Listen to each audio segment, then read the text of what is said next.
Vous écoutez un podcast cinéma du Centre des Arts d'Enghien-les-Bains. Eh bien, bonsoir à toutes et à tous.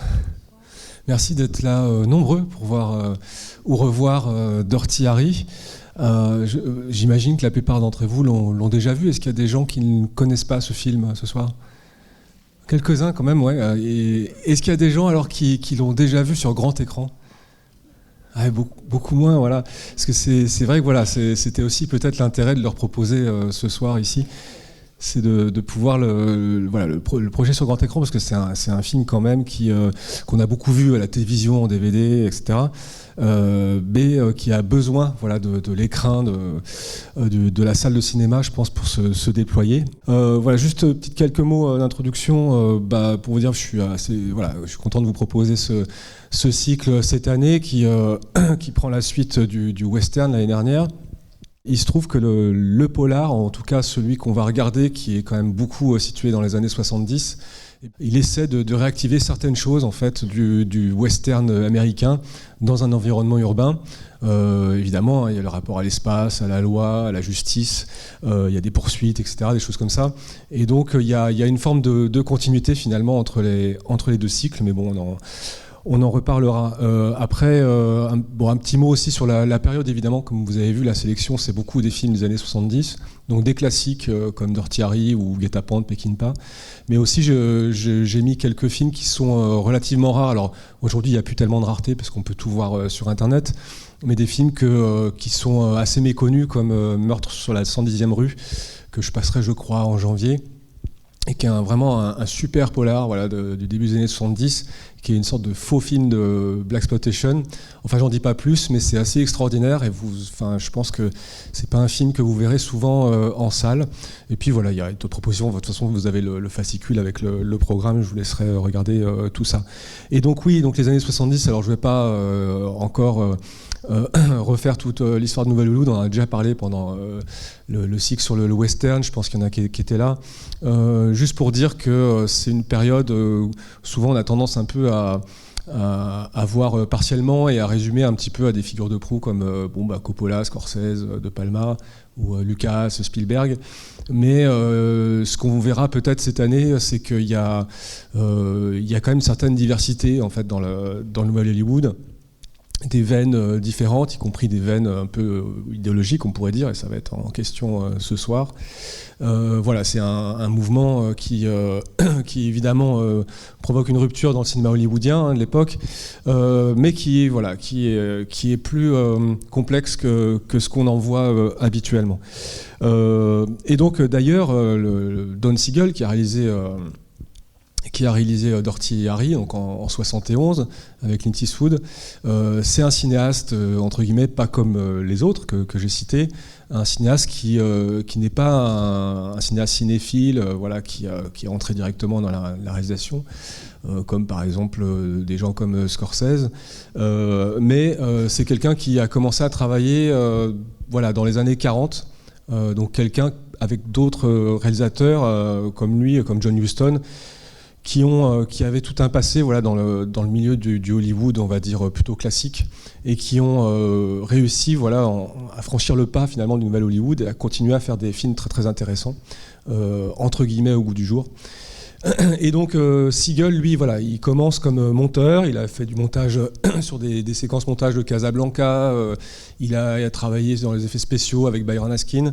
Il a beaucoup travaillé sur les séquences d'action, et donc il commence à réaliser à la fin des années 40, et il va très vite être reconnu et même catalogué comme réalisateur de films d'action ou d'aventure. Et donc après, il va réaliser un certain nombre de films dont vous connaissez, j'imagine, certains. Il y en a un qui est très important au milieu des années 50 qui s'appelle L'invasion des profanateurs de sépulture, 56, qui est un film de science-fiction. Alors peut-être vous avez un peu en tête la science-fiction des années 50, c'est souvent un peu kitsch, c'est souvent un peu pris entre les histoires de films de monstres, donc la peur de la bombe atomique, et puis sinon ça va être des films d'invasion extraterrestre, alors ça c'est une métaphore de la peur du communisme, enfin ce genre de choses. Et là on a un film assez particulier puisque C'est un film qui décrit en fait une petite ville américaine modèle et où se produit une invasion extraterrestre tout à fait particulière puisqu'elle passe par des espèces de graines végétales qui vont en fait répliquer les corps des citoyens. Donc en fait fabrication d'une sorte de clone, élimination de l'original. Et le clone en fait est parfaitement ressemblant sauf qu'il n'a plus aucun sentiment. Donc des figures déshumanisées quoi. Donc là on voit bien qu'il y a une espèce d'angoisse en tout cas qui va un peu au-delà de cette métaphore de la peur du communisme qui ferait que tout le monde va se ressembler, etc. Il y a quelque chose dans la déshumanisation qui est assez intéressante et qui va irriguer d'autres films de Don Siegel.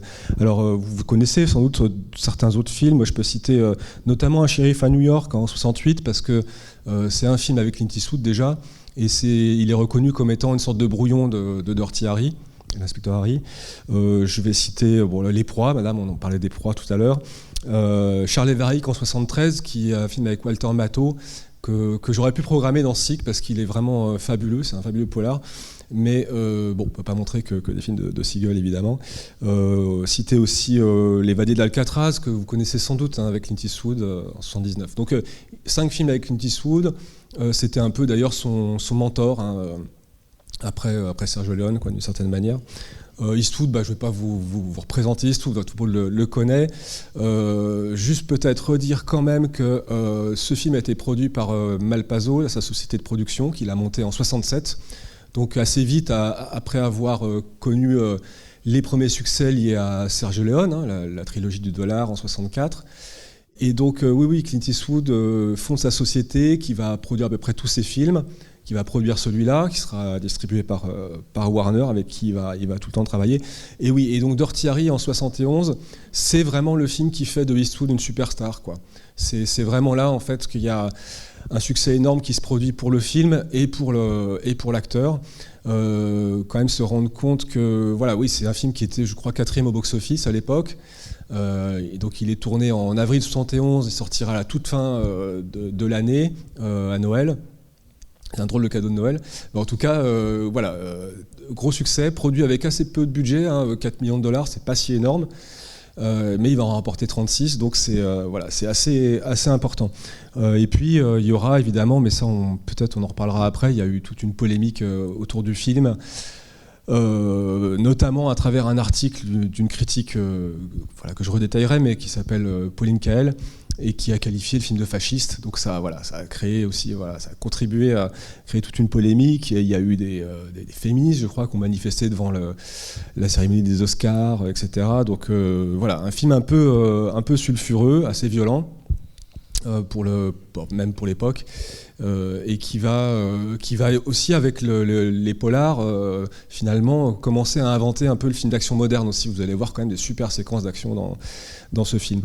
Alors et pour finir, juste 2 mots sur la jeunesse du film, c'est-à-dire qu'à la base c'est un couple de scénaristes qui s'appelait Harry et Rita Fink qui ont écrit donc le script.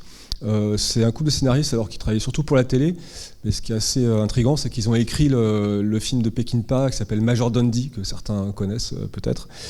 Et donc c'était dès le départ l'histoire d'un flic violent donc, qui pourchasse un tueur en série en dérogeant à la loi. Donc c'était quand même ça le principe de base, mais une certaine dose de violence qui a été rajoutée par la suite. Notamment, il semblerait, à travers l'intervention d'un scénariste qui s'appelait John Milius, qui est une figure très importante du Nouvel Hollywood, qui a écrit Jeremiah Johnson, Apocalypse Now, qui va devenir un cinéaste par la suite, qui va réaliser Conan. Bon, je pense que ça doit vous dire quelque chose, mais qui était un type fasciné par les armes aussi, donc quelqu'un d'assez particulier.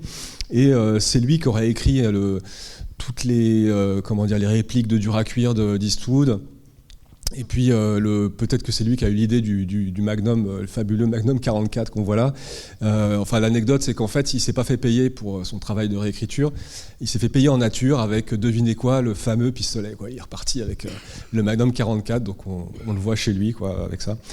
On reparlera de ce pistolet parce qu'il est quand même assez particulier. En tout cas, le film a mis du temps en fait à arriver sur le bureau d'Eastwood.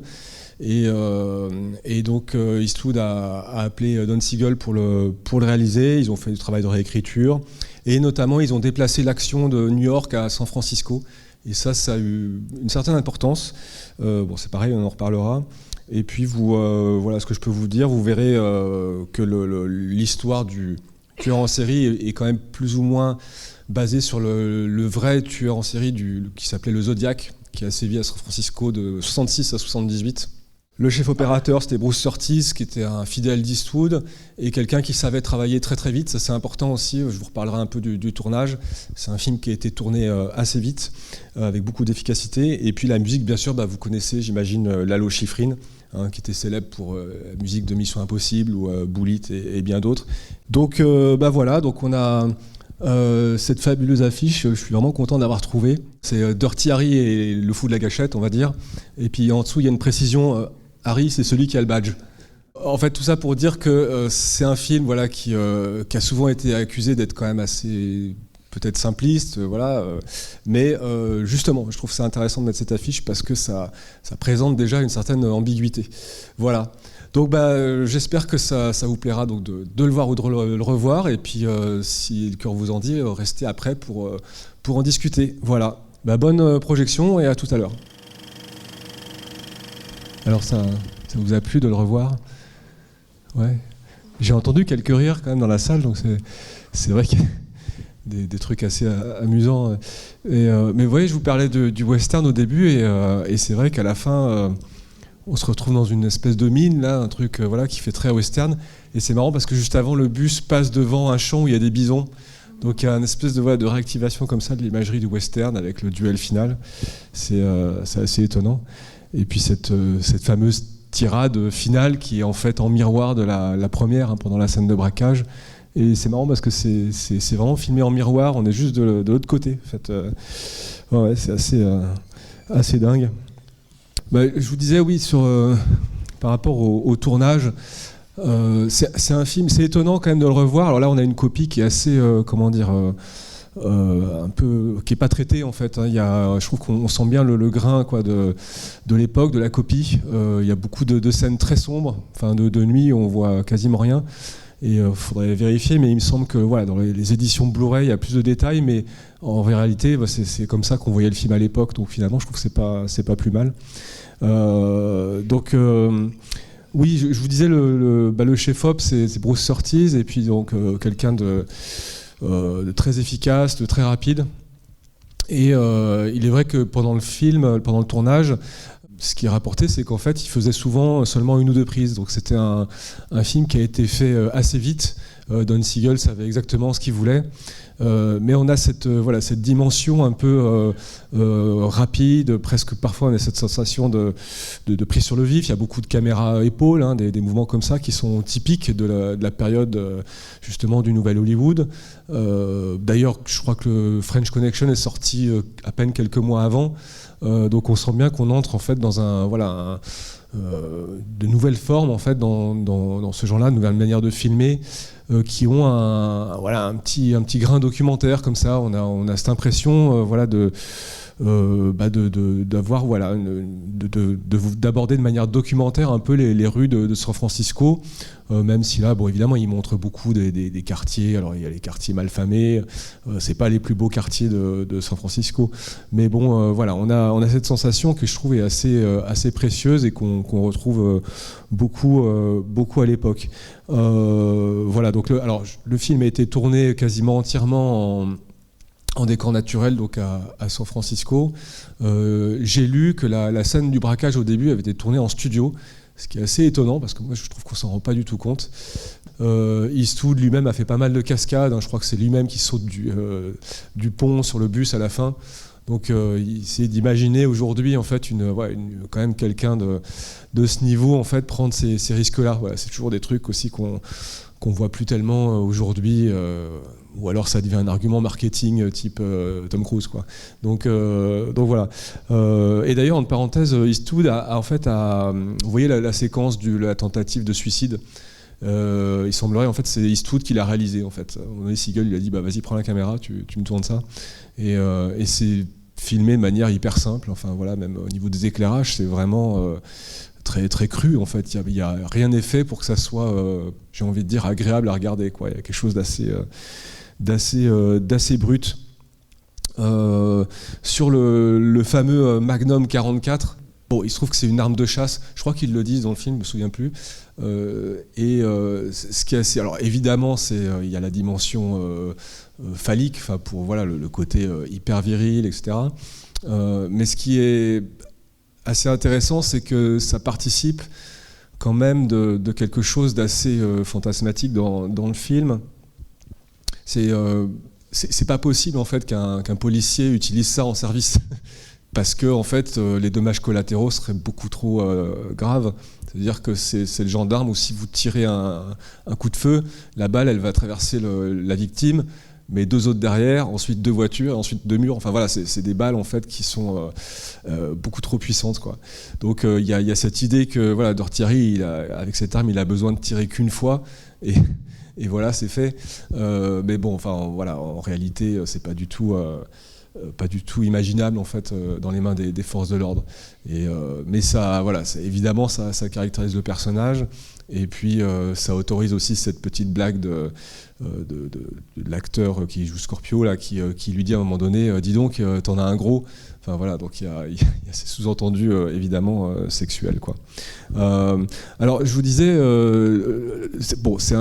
il me semble que c'est un film d'action en fait qu'on suit, qui a quasiment pas de temps mort, qui est vraiment haletant, qui est extrêmement bien fait. Enfin, il y a une maîtrise de la narration, une efficacité qui reste, je trouve, assez incroyable aujourd'hui. Et pourtant, voilà, il y a quand même encore aujourd'hui, je pense, un peu une polémique autour du film, en fait, de savoir si au fond ce flic, ou en tout cas le film, sa morale, serait pas un peu, comment dire, un peu réac, comme on dirait aujourd'hui. Voilà, en gros, tous les moyens sont bons pour arrêter les méchants, puisque en fait, on ne peut plus rendre justice, voilà, dans ce pays, en gros, quoi. Donc, tout ça pour vous dire qu'à l'époque, il y a eu cet article de Pauline Kael, qui était une critique très très influente. Ouais, c'était une époque où encore les critiques de cinéma avaient de l'importance, enfin en tout cas une influence sur l'opinion. C'est elle par exemple qui a contribué à lancer le nouvel Hollywood en écrivant, en soutenant le film d'Arthur Penn, Bonnie and Clyde, quelques années auparavant. Donc elle avait vraiment une voix qui portait. Et elle a écrit, donc un mois après le film, dans le New Yorker, elle a écrit un article qui s'appelait Dortieri Saint Cop, donc le flic saint. Et en fait elle reproche au film d'être... certes un film d'action extrêmement bien réalisé, mais au service d'un discours qu'elle qualifie de fascisant. Alors, on peut se demander, c'est peut-être pas évident pour tout le monde, et c'est un point de vue, on va dire, d'une personne en fait, tendance progressiste, quoi, ou entre guillemets de gauche, quoi, intellectuelle, etc. Oui, elle explique que finalement, je vous disais, déjà l'action avait été transféré de New York à San Francisco. New York, à l'époque, c'est une ville qui est vraiment gangrénée par la criminalité. Ici, San Francisco, même si la criminalité a augmenté dans les 10 dernières années, la décennie précédente, mais quand même quelque chose de significatif. Je crois que les chiffres, c'est de l'ordre de 70%. Globalement, les États-Unis, il y a quelque chose qui se passe dans les milieux urbains, où la criminalité devient un vrai problème, et ça va se refléter dans les polars. En tout cas, à New York, on est assez habitué à cette représentation d'une espèce d'enfer urbain qui a été pas mal dépeint dans ces années-là. Mais San Francisco, ça restait quand même une ville, j'ai envie de dire, relativement paradisiaque. C'est quand même la ville du flower power, quoi. On connaît la chanson If You Go to San Francisco, etc.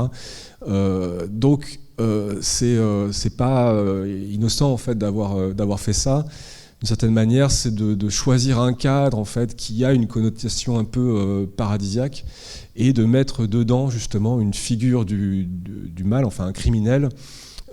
Qui n'est pas, qui n'a pas de justification de ses actes, qui pourrait être d'ordre économique, social, en fait, qui est purement une incarnation en fait purement maléfique. Enfin, il y a, dans le film, on reviendra un peu dessus, mais si vous voulez, elle reproche au film de fabriquer un peu, si vous voulez, cette histoire-là, en évacuant complètement, par exemple, la question qui est bien connue à l'époque de des violences policières, même à San Francisco, la police, enfin, la corruption dans la police, comment dire, son racisme, la manière dont elle a réprimé les émeutes, etc.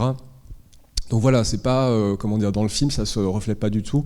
Il y a une héroïsation quand même de la police, notamment à travers l'inspecteur Harry, évidemment. Et donc voilà, tout ça, ça lui fait dire que c'est un film en fait qui prône finalement une justice expéditive, on va dire. Et donc c'est assez important parce que le film a un succès énorme, mais il y a cette réaction, on va dire, peut-être plutôt des intellectuels, des gens de gauche. Et Eastwood, en fait, l'a très mal pris. Enfin voilà, il y a un spécialiste français qui s'appelle Bernard Benoliel qui a assez bien expliqué comment il a réagi à cet article. Ça l'a beaucoup travaillé dans sa carrière et d'après Benoliel, en fait, il a passé une partie de sa carrière à essayer de répondre à cette accusation, voilà, de fascination pour la violence ou de violence, comment dire, mal utilisée, entre guillemets.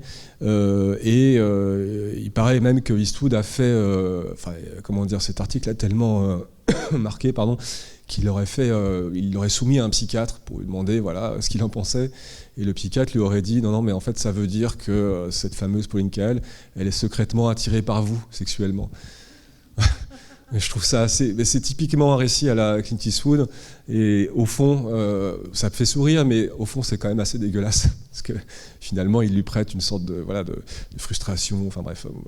Mais c'est juste pour dire que voilà, ça l'a quand même vachement marqué. Et dans le 5e épisode de la série Dirty Harry, donc le dernier, il a mis en scène un personnage de critique de cinéma qui se fait assassiner. Donc bon, c'est voilà, pour la petite histoire, une espèce de vengeance différée. Enfin, en tout cas, ça l'a marqué parce que je pense qu'il semble-t-il, il se rendait pas compte de l'image que ça pouvait renvoyer, en tout cas chez certaines personnes.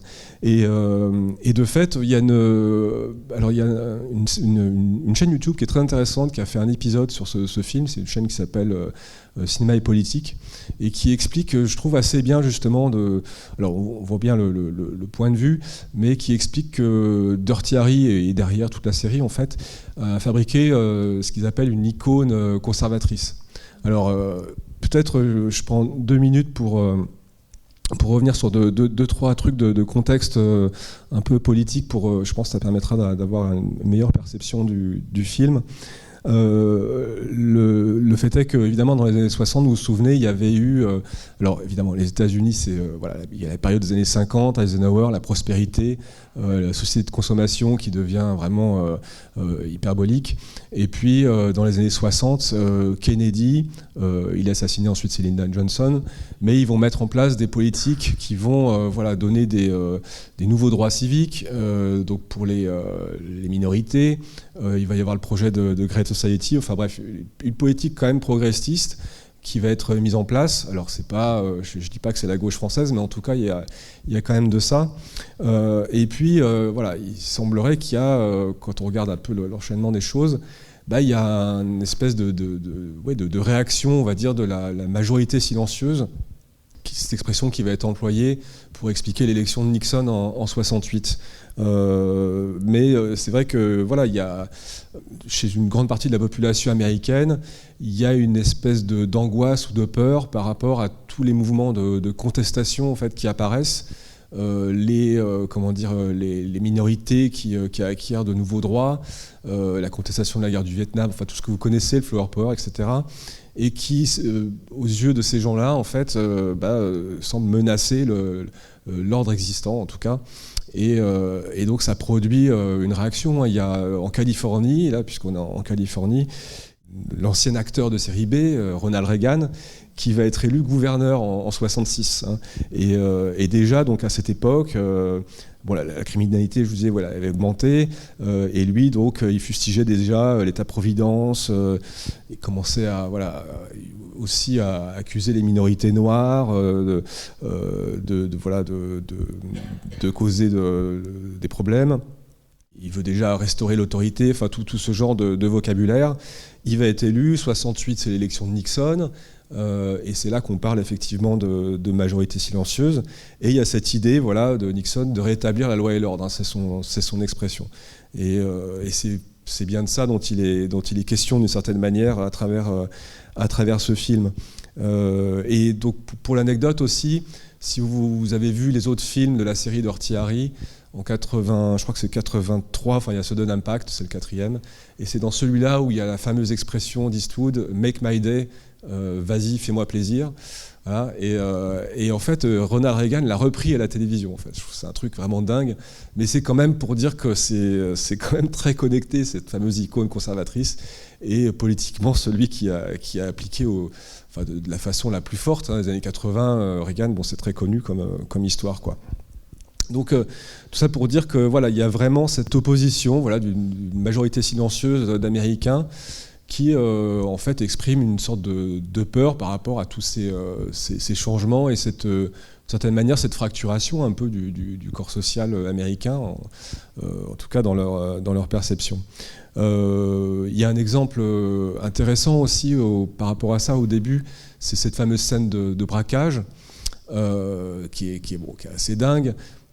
Qui a une dose d'humour, mais qui au fond, alors je sais pas, moi je l'avais pas vu comme ça au début, mais si vous avez lu par exemple le livre de Tarantino là, qui s'appelle Cinéma Spéculation, qui est hyper intéressant, il explique en fait que nous, il me semble qu'on le perçoit pas forcément en France, mais que pour le public américain à l'époque, il était tout à fait évident que les Noirs qui commettent le braquage sont présentés comme des Black Panthers.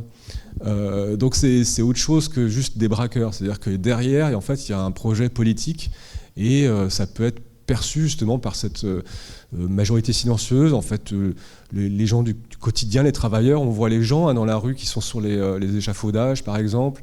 Il y a le serveur au bar, etc. C'est vu comme une menace, évidemment. Et Eastwood, quand il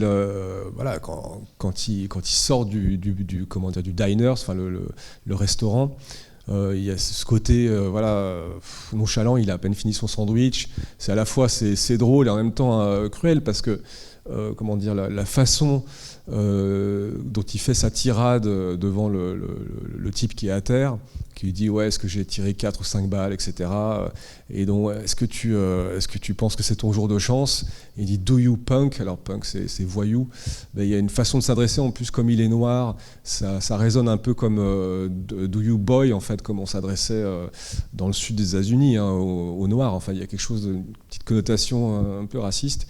Et il y a surtout le sourire d'Eastwood quand il dit ça. On sent que il y a une espèce de jouissance en fait dans cette humiliation en fait qu'il fait subir. Donc c'est à la fois amusant parce que c'est un peu énorme quoi, et en même temps c'est un peu flippant quoi. C'est-à-dire que déjà on sent que le personnage, il y a un truc qui va pas chez lui quoi. Moi je trouve que on va en reparler, mais ce personnage de l'inspecteur Harry, si le film en fait ne faisait qu'exécuter un programme pour démontrer qu'on va rétablir la loi et l'ordre à l'ancienne, comme dans un bon vieux western, et puis on a un super flic, etc. Mais il y a ce truc dans le personnage qui fait que ça déraille un peu aussi, quoi. Bon, enfin, on reviendra peut-être un peu dessus.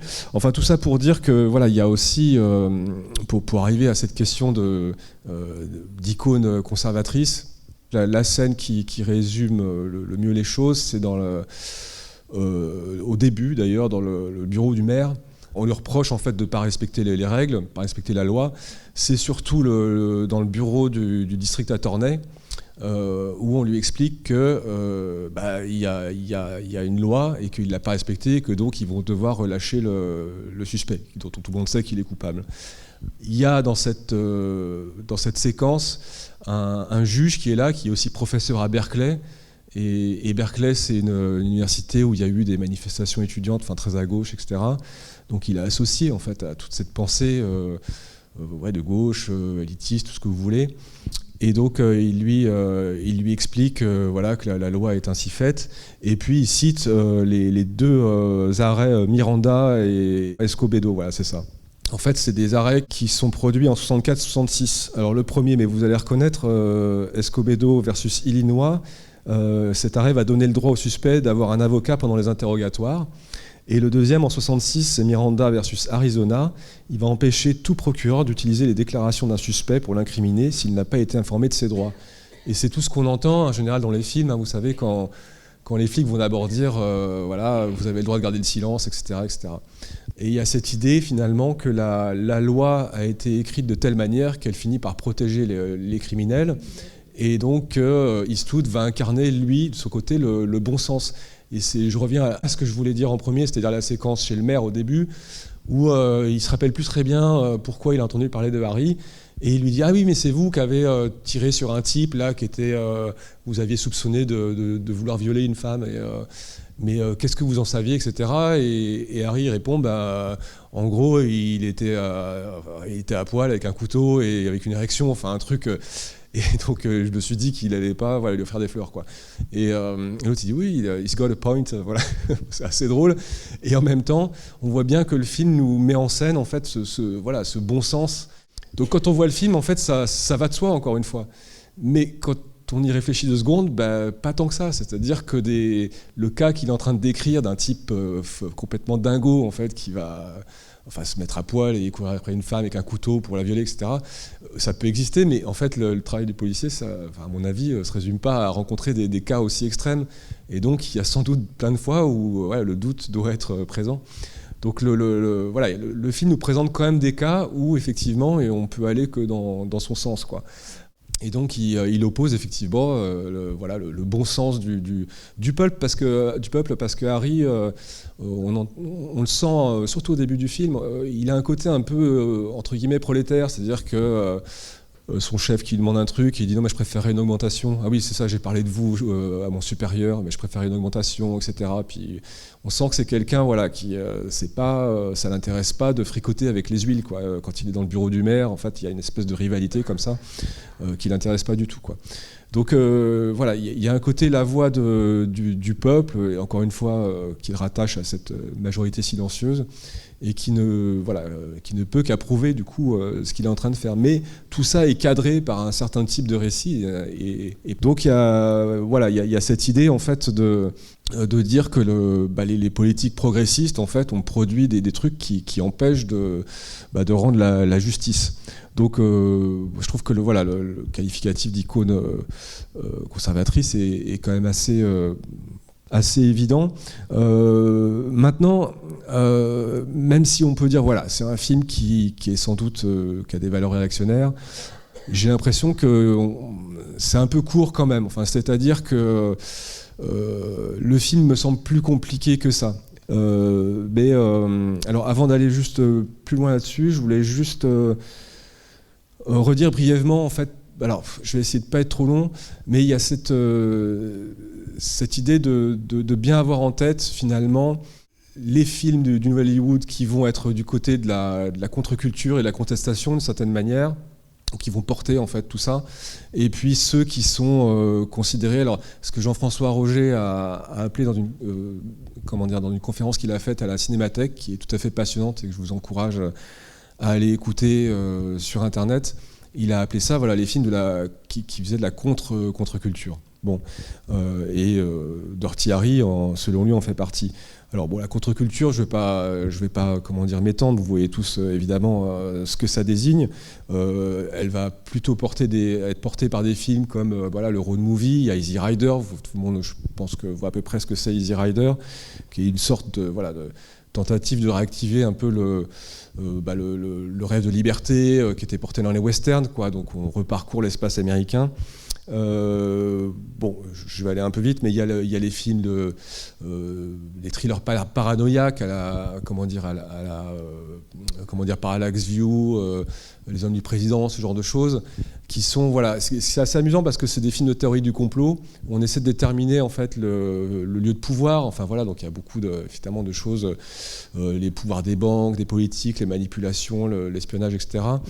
Mais je trouvais ça assez ironique parce que toute cette théorie du complot qui était plutôt portée par des visions, on va dire, de gauche, en fait aujourd'hui c'est marrant parce que c'est complètement porté plutôt par la droite. Enfin, c'est une parenthèse. Et on a aussi dans la contre-culture, on peut mettre aussi tous ces films qui ont donné droit à l'image, en fait, à toutes les marginalités, les minorités ethniques, les Noirs, les Indiens, exemplairement le western révisionniste, vous voyez, avec Little Big Man, quoi. D'un autre côté, la contre-culture, en fait, ça serait ces films faits en réaction, d'une certaine manière, à ça. Et effectivement, on peut ranger dedans Don Siegel, il y a Robert Aldrich aussi, si on veut, un peu Richard Fleischer, peut-être, mais ça, on le verra la séance prochaine, parce que c'est un peu compliqué. Il y a un film qui, je trouve, résume assez bien ça. C'est un film qu'on peut voir un peu dans la lignée de Dirty Harry, d'une certaine manière, qui a été fait en 1974, que vous connaissez sans doute, qui s'appelle Un justicier dans la ville, avec Charles Bronson, voilà, qui est très connu, réalisé par Michael Wider. Et c'est intéressant, ce film, parce que, juste en 2 secondes, c'est donc un architecte, Charles Bronson, qui vit à New York, et sa femme et sa fille sont violemment agressées, l'une est violée, l'autre est tuée, et donc voilà, donc lui il fait une dépression, etc. Et puis il se trouve qu'il fait un voyage dans l'Amérique profonde où il voit un petit peu, ça réactive en lui en fait un désir de justice tel qu'il était en fait, on va dire, pratiqué dans un univers de western un peu mythologique, quoi. Enfin bref, ça réactive chez lui un désir de faire justice, alors que personne ne retrouve les voyous qui ont agressé sa femme et sa fille. Et donc il commence à descendre dans la rue à New York le soir pour essayer de rencontrer des voyous et puis se les faire, quoi, entre guillemets. Et donc à chaque fois, il a une arme plus puissante, etc. Et bon, là je vais très vite, mais tout ça pour dire que dans ce film, ce qui est important, c'est de voir qu'il ne retrouve jamais, enfin il finit par descendre plusieurs malfrats, mais il retombe jamais sur les voyous qui ont tué sa femme et violé sa fille. Donc ce qui est intéressant, c'est que oui, c'est un film qu'on peut qualifier de réac, mais en même temps qui acte le fait que essayer de réactiver cette justice à l'ancienne, en fait, ce rapport archaïque à la justice qui date, on va dire, de la conquête de l'Ouest, et de ce que le western a illustré, mais de manière un peu mythologique, et cette tentative de réactiver ça dans la société contemporaine de l'époque, et finalement, c'est pas possible, quoi.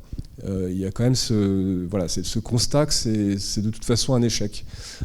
Et donc, je trouve ça hyper intéressant de le noter, que finalement c'est des films, alors qu'on peut dire très vite réactionnaire, droit, ce que vous voulez, mais quand même qui ont une certaine lucidité par rapport à la réalité et qui prennent acte de cette impossibilité de réactiver cet imaginaire, quoi, finalement, quoi.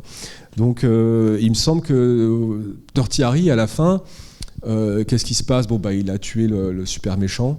Donc normalement tout devrait rentrer dans l'ordre et tout devrait bien aller, et la ville devrait reprendre son activité normale et redevenir le paradis sur terre.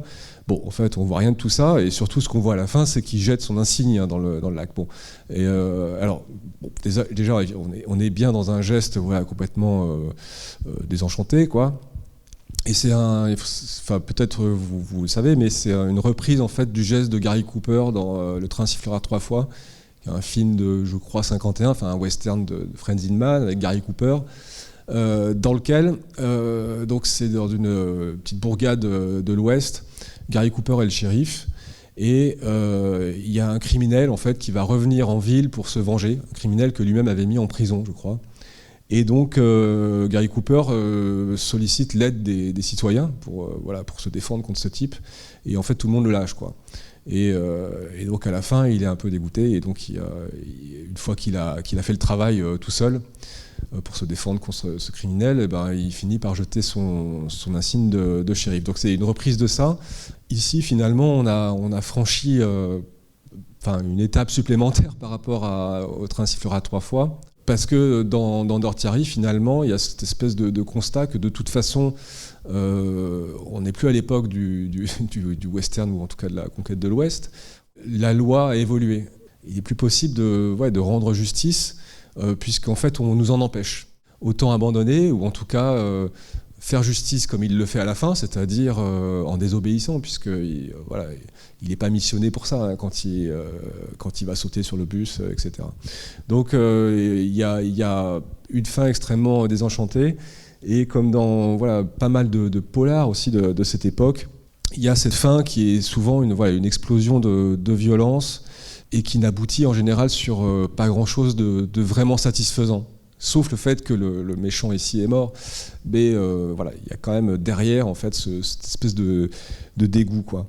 Donc voilà, quand on regarde un peu tous ces éléments, voilà, on s'aperçoit que le film est plus complexe, je crois, que soit un film complètement réac ou voilà. Enfin je trouve qu'il est voilà, il est un peu plus subtil que ça.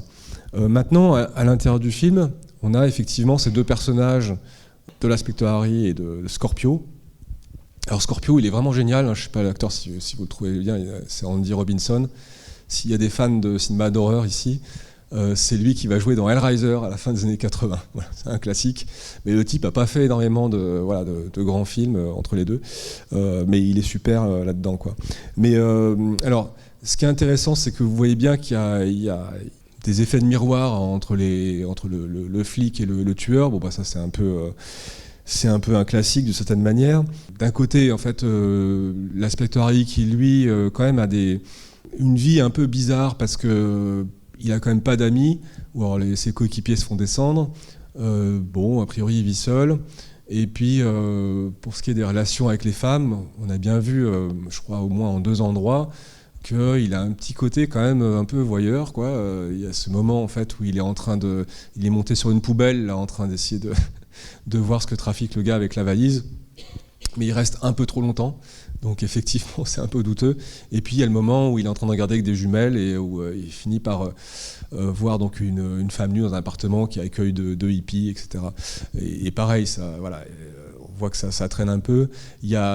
On sent qu'il y a des choses chez lui qui sont quand même refoulées, quoi, d'une certaine manière. Et à l'inverse, Scorpio, évidemment, c'est plutôt celui qui va extérioriser, alors pour le coup des pulsions extrêmement mauvaises évidemment, mais qui va en tirer une très grande jouissance, quoi. Mais alors par contre voilà, tout y passe, il y a le masochisme, il y a la pédophilie, enfin voilà, c'est vraiment un truc, un type alors qui est une incarnation du mal, je disais, qui est comment dire, absolu, qui n'a pas de passé, c'est-à-dire que il n'y a pas de cause sociale ou économique en fait qui pourrait justifier ses actes. Il y a quand même un truc un élément en fait qui est assez souligné dans le film, c'est son ceinturon. Je ne sais pas si vous vous souvenez, à un moment donné, il y a un zoom dessus, et donc c'est le signe peace, voilà, des hippies. Donc il y a cette idée en fait qu'il est un peu, il serait une sorte de rejeton dégénéré, voilà, de cette mouvance. Alors, ce qui est intéressant, c'est de savoir que 1 mois avant le tournage du film, il y a eu le verdict du procès de Charles Manson aux États-Unis. Et peut-être vous vous souvenez, la famille Manson, effectivement, c'était cette espèce de secte en fait, avec un gourou complètement allumé, avec des espèces de délires satanistes. Et donc, en 69, il y a des membres de la famille Manson qui sont partis assassiner Sharon Tate, une actrice qui était enceinte, qui était à l'époque donc la compagne de Roman Polanski. Voilà, donc ça a évidemment choqué toute l'Amérique, mais le côté justement hippie qu'ils incarnaient en fait, aux yeux, on va dire, justement de la majorité silencieuse, ça montrait une sorte de production en fait. Dégénéré en fait de cette idéologie qui soi-disant prônait l'amour, etc. Les communautés, enfin tout le monde s'aime, mais oui, mais regardez les résultats, voilà, Charles Manson, horrible assassinat, voilà ce que les hippies produisent, quoi. Donc en gros, il charrie un peu derrière lui en fait cette image Scorpio, quoi. Donc voilà, donc c'est une représentation du mal qu'on peut dire absolue, et en gros le film nous dit que il suffirait de l'éliminer pour que tout rentre dans l'ordre. Bon, c'est évidemment pas du tout ce qui peut se passer, mais c'est quand même un peu ce que le film nous vend, il me semble. Alors après, il y a des moments qui sont assez saisissants dans le film, dans l'affrontement entre Harry et Scorpio. Je ne sais pas si vous avez remarqué, il y a 2 moments en fait. Il y en a un où il est sous la croix en béton, où c'est très insistant en fait la manière de filmer cette croix. Et je ne sais pas si, voilà, est-ce que ça vous a interrogé. mais il y a quelques signes comme ça en fait de christianisme dans le film qui sont assez étonnants en fait. On se demande un peu d'où ça sort, quoi. Il y a des Jesus Saves là quand il y a les néons, quand ils sont sur le toit. Voilà, il y a quelques petits trucs comme ça, mais là c'est surtout cette scène avec la croix en béton où la caméra insiste beaucoup, qui est une scène en fait d'affrontement où alors c'est Harry qui se fait tabasser copieusement. Et puis un petit peu plus tard, quand on se retrouve dans le stade, là c'est l'inverse, c'est Scorpio qui est à terre. Et c'est Harry qui le torture. Et derrière Scorpio, en fait, il y a un cadrage qui est vraiment assez, je trouve, souligné. Enfin, on voit une croix derrière qui est formée par les lignes du stade. Et c'est vraiment intentionnel parce qu'en plus, quand la caméra recule après, on voit qu'il n'est pas au même endroit. Donc en fait, ça a été cadré exprès pour qu'on voit une croix derrière. Donc il y a une reproduction, en fait, finalement, de cette situation-là. La scène est terrible, évidemment, puisque Harry, en fait, il a une tête vraiment de dément quand il lui appuie sur la jambe, il le torture, etc. Et donc c'est assez extraordinaire ce mouvement de caméra arrière où on s'éloigne en fait tellement la scène est atroce, comme si on se désolidarisait. Et en même temps, les deux, en fait, on a l'impression que par l'effet de recul, on a l'impression qu'ils deviennent, qu'ils chutent en fait, c'est-à-dire que qu'ils tombent dans un puissant fond, je sais pas comment dire. Donc il y a un peu cette idée que l'expression de cette souffrance au pied de la croix à chaque fois est presque une sorte de non-sens en fait. C'est-à-dire que normalement la croix est censée apporter une sorte de rédemption. Enfin en tout cas c'est une promesse de rédemption ou d'être sauvé. Et on voit à peu près l'inverse en fait. C'est-à-dire que les deux personnages en s'affrontant, ils perdent en fait leur humanité d'une certaine manière, puisque alors Scorpio, vous allez me dire c'est déjà fait, mais Harry en fait dans la manière dont il devient absolument horrible, enfin ses traits sont vraiment déformés quand il torture Scorpio à la fin. Donc il y a cette idée que rien ne peut les sauver, donc il y a peut-être un rôle un peu ironique de cette croix, quoi. Et ça m'amène juste pour et après je pense que je terminerai à peu près là-dessus parce que je sais que je suis peut-être très long. Mais ça rejoint un peu ces préoccupations dont je vous parlais chez Don Siegel, qui s'exprimait de manière très forte dans son film L'invasion des profanateurs de sépulture dans les années 50. C'est cette angoisse en fait, de déshumanisation qui, à mon avis, est le produit en fait, de la société américaine de l'époque, des années 50, avec l'explosion de la société de consommation. Alors, je vous disais, il y avait dans les films science-fiction, il y avait l'angoisse en fait, d'être envahi par les communistes, ou en tout cas de devenir communiste, et donc que tout le monde soit pareil. Mais il y a aussi, en fait, dans la société de consommation, quelque chose qui se passe, c'est-à-dire qu'il y a aussi le fait que la liberté individuelle, d'une certaine manière, en fait, est abdiquée au profit des objets, de la consommation, de ce que vous voulez, quoi. Juste rappeler que la société de consommation, elle était vue par certains, comme Pasolini par exemple, qui disait que c'était un nouveau fascisme, qui était selon lui même pire que celui de Mussolini.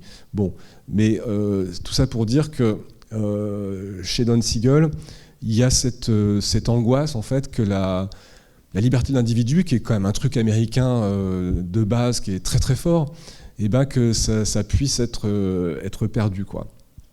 Et qu'on devienne juste ce qu'on a appelé après des pod people, en fait, c'est-à-dire des sortes de clones sans âme, en gros, quoi. Donc il y a cette peur en fait d'être d'une certaine manière d'être dissous en tant qu'individu dans une société en fait qui prolifère comme ça, une société moderne qui prolifère, qui est de fait une société capitaliste, marchande. Donc il y a cette angoisse là, et je trouvais ça intéressant parce que d'une certaine manière c'est une angoisse en fait de quelqu'un qui visiblement est pas très porté sur le progressisme, mais quand même qui a cette valeur de liberté très très fortement ancrée en lui. Et dans Charles Varric, on voit beaucoup ça aussi dans le film qu'il fera après. Et je ne sais pas si vous vous souvenez, enfin si vous avez en tête le début du film, le meurtre, donc qui est le premier meurtre de Scorpio, qui est perpétré en fait tout en haut des buildings avec cette piscine, etc. Et c'est assez frappant comment la ville est présentée, en fait. Elle est extrêmement froide. C'est que des buildings avec des formes géométriques. Même le tueur, en fait, finalement, il est très très loin. Donc il y a cette distance en fait, c'est-à-dire qu'il tue une personne dont il voit juste une image à travers une lunette. Et même l'inspecteur Harry, quand il arrive, c'est un type avec des lunettes noires, donc quelqu'un dont on ne voit pas le regard. Donc voilà, en fait, on entre dans le film par des personnages en fait, qui ressembleraient justement à des personnages déshumanisés qui sortiraient de l'invasion des profanateurs, quoi, d'une certaine manière. Donc c'est tout ça pour dire que c'est une question, il me semble, assez importante dans ce film, enfin, qui le hante, en fait, d'une certaine manière. Alors, à la fin, de ce point de vue-là, on pourrait dire que Dirty Harry peut-être se sauve, en fait, de ce danger, justement, mais à un prix très élevé, puisqu'il doit s'exclure, finalement, d'une certaine manière, de cette société, puisqu'il renonce à son badge.